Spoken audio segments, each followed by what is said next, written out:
हमारे संविधान में हर धर्म को समानता पे रखा गया है, कोई मतलब नहीं कि उस धर्म के अनुयायी की संख्या कितनी है। हमारे यहां पारसी जो अब 1 लाख की जनसंख्या भी नहीं बची है, उनको उतना ही धार्मिक काम करने की, धर्म को फॉलो करने की और संवैधानिक शक्तियां प्राप्त हैं जितनी हिंदुओं को, मुसलमानों को या अन्यों को। देश की राजनीति और सुप्रीम कोर्ट के आदेशों को अगर ये नासमझ लोग पढ़ लें, समझ लें, तो इन्हें पता चल जाएगा कि इनका जो ये हिंदू राष्ट्र का ढकोसला है वो कभी पूरा हो ही नहीं सकता। जनता को बेवकूफ बना के किसी भी हाल में वोट खींच लो। और यही चीज ये चिंटू बागेश्वर धाम वाला जो वो है बगुला धीरेन्द्र शास्त्री, उसके जैसे और भी लोग हैं जो हिंदू राष्ट्र को लेके ऐसे बस आप लोगों को घिसे जा रहे हैं। नरेंद्र मोदी एक बार बोल के तो देखे कि हम इस संविधान को पूरी तरह रद्द करने वाले हैं। आर्मी पकड़ के ले जाएगी, ऐसे सुप्रीम कोर्ट के आदेश पे आर्मी पकड़ के ले जाके जेल में डाल देगी। आप देख रहे हैं देश लाइव, देश की आवाज। वो कहते हैं ना, नाच ना जाने आंगन टेढ़ा। हिंदू राष्ट्र इस शब्दावली को लेके बहुत सारे लोगों ने तागड़ धिन्ना करने की कोशिश की। नतीजा अंडा। वो जानते हैं क्यों? क्योंकि ये वो मुर्गी नहीं है, ये वो मुर्गा है जो अंडा नहीं दे सकता, दे ही नहीं सकता। कभी देखा है मुर्गे को अंडा देते हुए? नहीं ना। देखिए अभी हाल में वो बागेश्वर धाम वाले जो बाबा जी घूमते हैं, धीरेन्द्र शास्त्री, वो वैसे तो बहुत उटपटांग बकवास करते हैं, लेकिन पटना में भी हाल में और उससे पहले भी कई जगहों पे ये भाई साहब बोलते हैं कि हिंदू राष्ट्र बनना चाहिए, हिंदू राष्ट्र का आगाज हो, पटना के और बिहार की भूमि से हिंदू राष्ट्र बनेगा वगैरह आप सुनते आए। और इनसे पहले भी न जाने अनगिनत भक्तों ने, अनगिनत लोगों ने, जिनकी कोई सामाजिक कद ना हो, ऐसे लोगों ने ये बातों को उठाया। हां, कुछ नामामूली विधायक और सांसद भी ऐसी बातें करते आए हैं। अपने आप को हिंदू धर्म के ठेकेदार मानने वाले भी कुछ लोग हैं जो ये बात करते आए हैं। क्या करते आए हैं? कि हिंदू राष्ट्र बना दीजिए भारत को। उपरांत इसके कि वो अखंड भारत की बात करेंगे और ये सब वो छोड़ दीजिए, अखंड भारत तो एक अलग ही टॉपिक है। हिंदू राष्ट्र बनाने की जो डिमांड सो कॉल्ड, पहली बात तो डिमांड नहीं है, वो मन की भड़ास हो सकती है या अज्ञानता हो सकती है या बेवकूफानापन हो सकता है कुछ लोगों का, जो इस तरीके की बात करके आम जनता जो निवाले कमाने से ही बाहर नहीं निकल पाती कि किस तरीके से परिवार को चलाया जाए, उसे बेवकूफ बना करके एक समा बांधे रखने का एक तरीका हो सकता है। लेकिन संविधान, कानून, देश की राजनीति और सुप्रीम कोर्ट के आदेशों को अगर ये नासमझ लोग पढ़ लें, समझ लें, तो इन्हें पता चल जाएगा कि इनका जो ये हिंदू राष्ट्र का ढकोसला है वो कभी पूरा हो ही नहीं सकता, सिवाय एक उपाय के। वो एक उपाय मैं लास्ट में बताऊंगा। देखिए हमारे संविधान के कई सारे अनुच्छेद हैं। अनुच्छेद मतलब आर्टिकल। इसमें यदि किसी ने अनुच्छेद 25, अनुच्छेद 26 और अनुच्छेद 15 ये अगर एक बार भी किसी भी भाषा में पढ़ लिया तो वो ये बोल ही नहीं पाएगा अपने मुंह से कि भारत देश को, यानी कि इंडिया को, किसी संप्रदाय, किसी धर्म, किसी पंथ से जोड़ करके हम उसका राष्ट्र बना दें। ये बोल ही नहीं पाएगा। जानते हैं क्यों? क्योंकि हमारे संविधान में हर धर्म को समानता पे रखा गया है, कोई मतलब नहीं कि उस धर्म के अनुयायी की संख्या कितनी है। हमारे यहां पारसी जो अब 1 लाख की जनसंख्या भी नहीं बची है, उनको उतना ही धार्मिक काम करने की, धर्म को फॉलो करने की और संवैधानिक शक्तियां प्राप्त हैं जितनी हिंदुओं को, मुसलमानों को या अन्यों को। यानी संख्या के बल पे हमारे देश में कुछ नहीं होता। कम से कम संविधान के तौर पे जो मैं आपको इस टॉपिक पे बता रहा हूं वो तो कतई नहीं होता। हां, संख्या के बल पे चुनाव जीते जाते हैं, ये हो सकता है। संख्या के बल पे क्रिकेट मैच जीते जाते हैं, हारे जाते हैं, ये हो सकता है कि किसने कितने रन बनाए।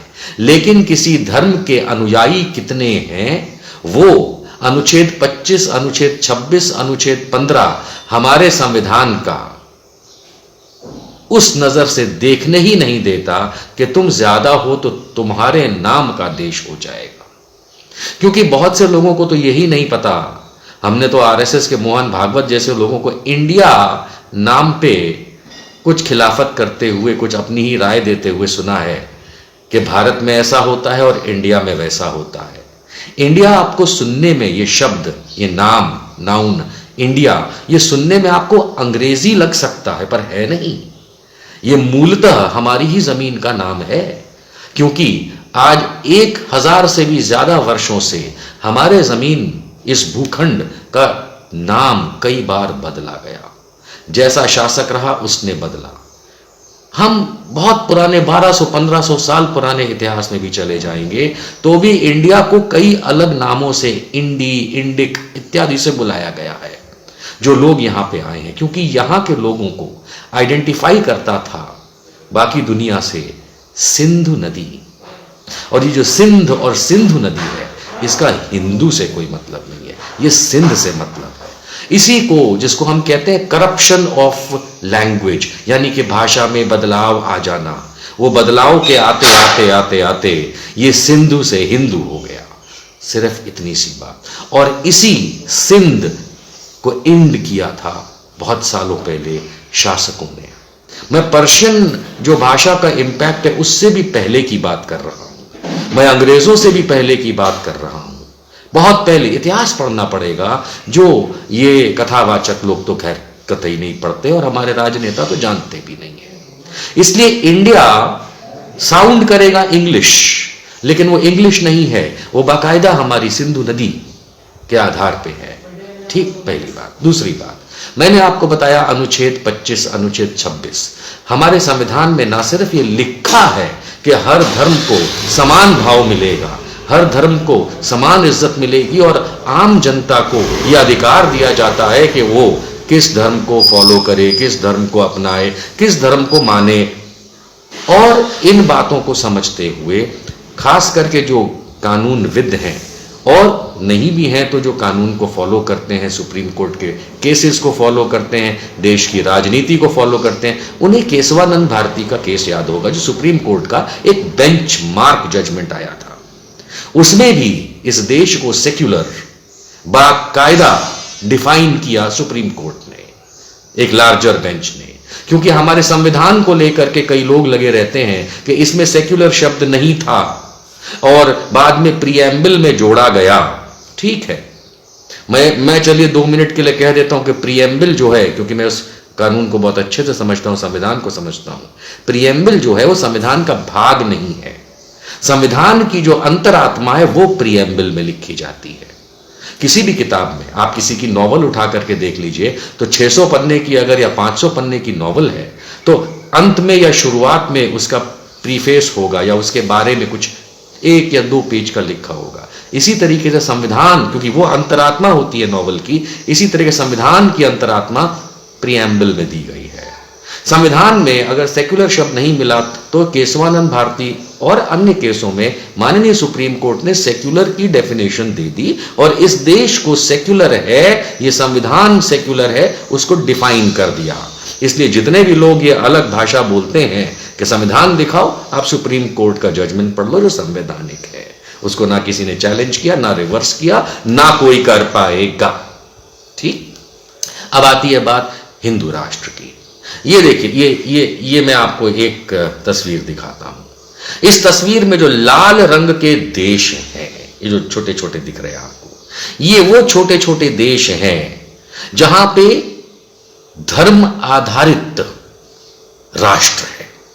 थोड़ा सा यूरोप में है, थोड़ा सा एशिया में है, ये देख पा रहे हैं आप, थोड़ा सा अफ्रीका में। सिर्फ लाल रंग को देखिएगा, ये धर्म आधारित देश बने हैं जैसे इस्लामिक रिपब्लिक या क्रिश्चियन रिपब्लिक या ज्यूइश रिपब्लिक, या रिपब्लिक ना भी हो तो किंगडम वगैरह।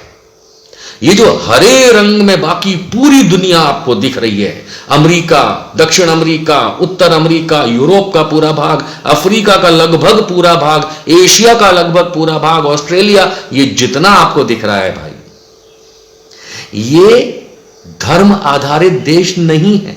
ये ना तो ईसाई देश है, ना इस्लामिक देश है, ना हिंदू देश है, ना बौद्ध देश है, ना जैन देश है। देखिए जापान में ताओइज्म चलता है, वो ताओ देश भी नहीं है।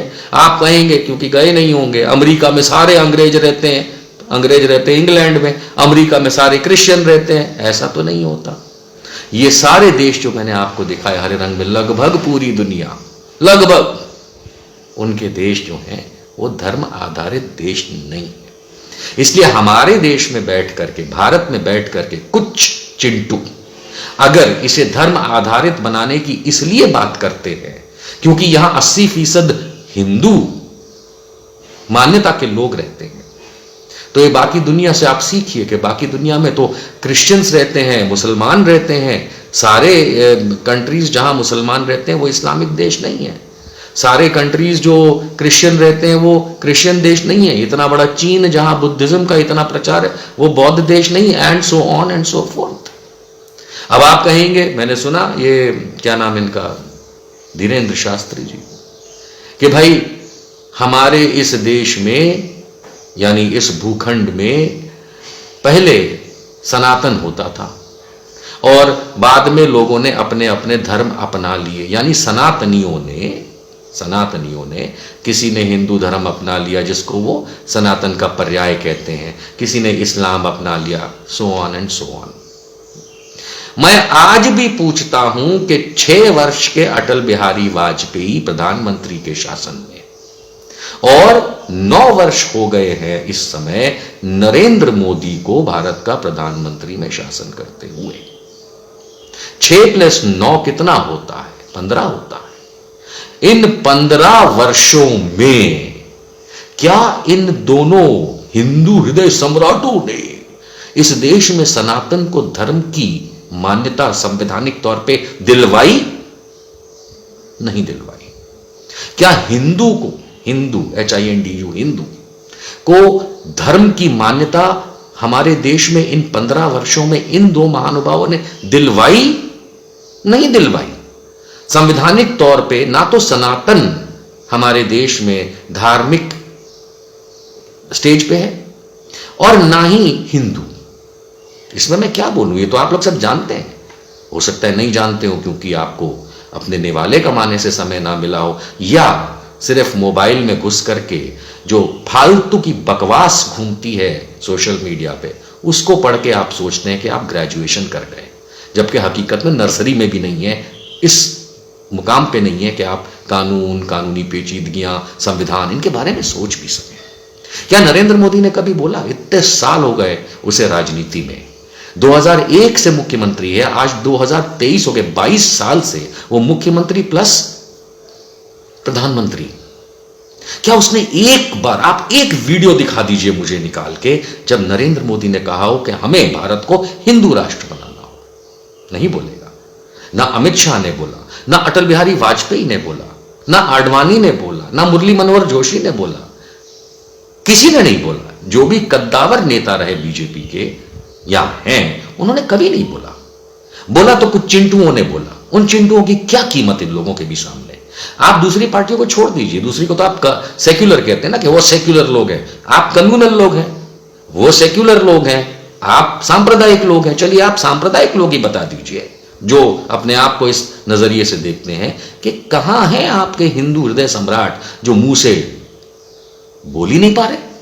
वो इसलिए क्योंकि वो भी जानते हैं कि जनता को बेवकूफ बना के किसी भी हाल में वोट खींच लो। और यही चीज ये चिंटू बागेश्वर धाम वाला जो वो है बगुला धीरेन्द्र शास्त्री, उसके जैसे और भी लोग हैं जो हिंदू राष्ट्र को लेके ऐसे बस आप लोगों को घिसे जा रहे हैं। जबकि हकीकत ये है, ये भी याद रखिएगा कि बहुत से लोग सोचेंगे कि संविधान बदल दिया जाएगा, संविधान बदल दिया जाएगा। अंत में समझ लीजिए, संविधान का बेसिक फ्रेमवर्क जो है, स्ट्रक्चर जो है, उसको नहीं बदला जा सकता, उसमें कॉमा तक नहीं बदला जा सकता। उदाहरण के तौर पे हमारे देश का नाम है India, also known as Bharat. यह अनुच्छेद 1.1 यानी आर्टिकल 1.1 में उल्लेख है। इसको आप बदल नहीं सकते, क्या आप जानते हैं? इसके बाद जितना भी फ्रेमवर्क है, कुछ चैप्टर्स में, लोगों को तो यही नहीं पता हुआ कि संविधान में कितने चैप्टर हैं, कितने अनुच्छेद हैं, बस लगे रहते हैं बेचारे। आपको यह पता होना चाहिए कि कानून में थोड़े बहुत बदलाव करने की गुंजाइश हमारे होती हमेशा। जैसे हम कपड़े बदलते हैं, पुरानी चीज जब अब नहीं चलेगी तो समय के साथ चीजें बदली जाएंगी, लेकिन जो बेसिक स्ट्रक्चर है, बेसिक जो ढांचा है संविधान का, उसको में तो आप कॉमा तक नहीं बदल सकते।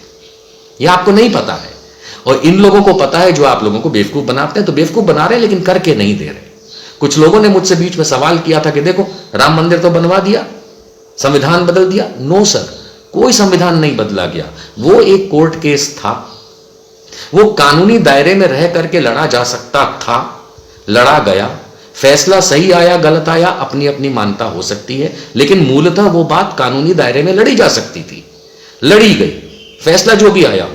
और उसी फैसले में, बाबरी वाले फैसले में, राम जन्मभूमि वाले फैसले में, 2019 के फैसले में माननीय सुप्रीम कोर्ट ने भले ही फैसला सही दिया गलत दिया, आप अपने हिसाब से सोचते रहिएगा, लेकिन उस तक में लिखा है कि भारत एक सेक्युलर देश है। उस तक में लिखा है कि काशी मथुरा वगैरह वगैरह पे अब इस आदेश का कोई असर नहीं पड़ने वाला। लेकिन आप लोगों को तो लगातार बेवकूफ बनाया जाता है, आप काशी या मथुरा, कुछ नहीं होने वाला। सुप्रीम कोर्ट कह चुका है, प्रधानमंत्री क्या करेंगे? क्या करेंगे?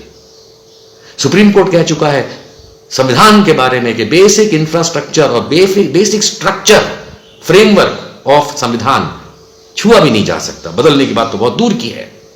केशवानंद भारती पढ़िए, आप नहीं पढ़ा है ना आपने? जजमेंट सुप्रीम कोर्ट का, लार्ज बेंच का नहीं पढ़ा आपने। इसीलिए आपके नेतागण चुप रहते हैं और चिंटू छोड़ रखे हैं, ये धीरेन्द्र शास्त्री और भी बहुत सारे जो ये बकबक बकबक करते हैं, और हकीकत जानिए, राष्ट्र की सुरक्षा को खतरे में डालते हैं।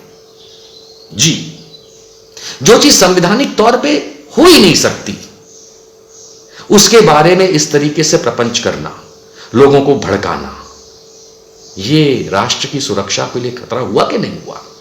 आपके तो मोदी जी तक नहीं बोल पाते। इसलिए बेवकूफ बनना ये आपके हाथ में है। मदारी तो खेल खेल रहा है, पर क्या आप, जो हमेशा हम लोग कहते हैं कि भारत में बहुत विद्वान लोग रहते हैं, खाक विद्वान लोग हम लोग हैं, मैं खाक विद्वान हूं अगर इन बेवकूफों की बातों में आ जाऊंगा। पूरी दुनिया कहां की कहां चली गई।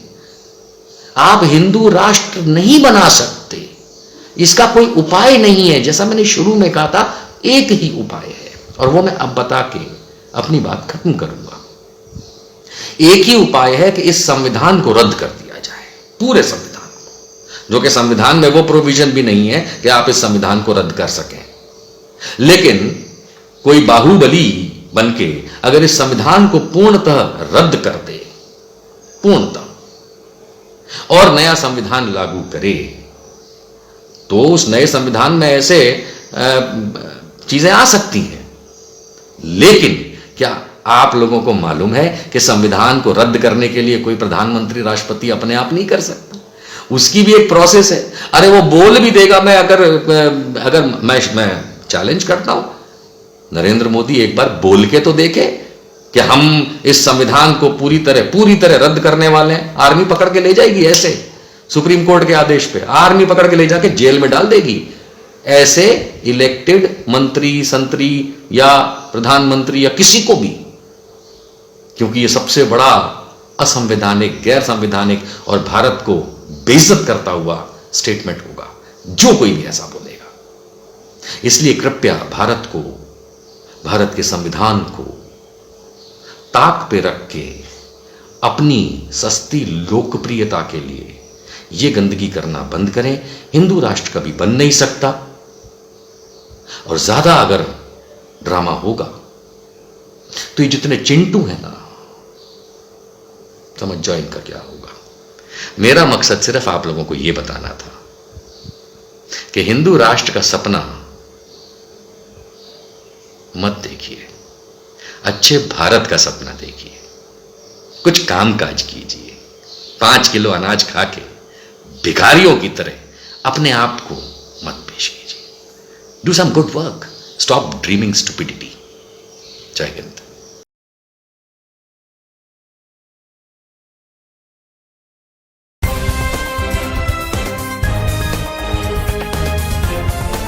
देश और दुनिया की तमाम छोटी और बड़ी खबरों के लिए हमारे चैनल को सब्सक्राइब करना न भूलें और बेल का बटन जरूर दबाएं।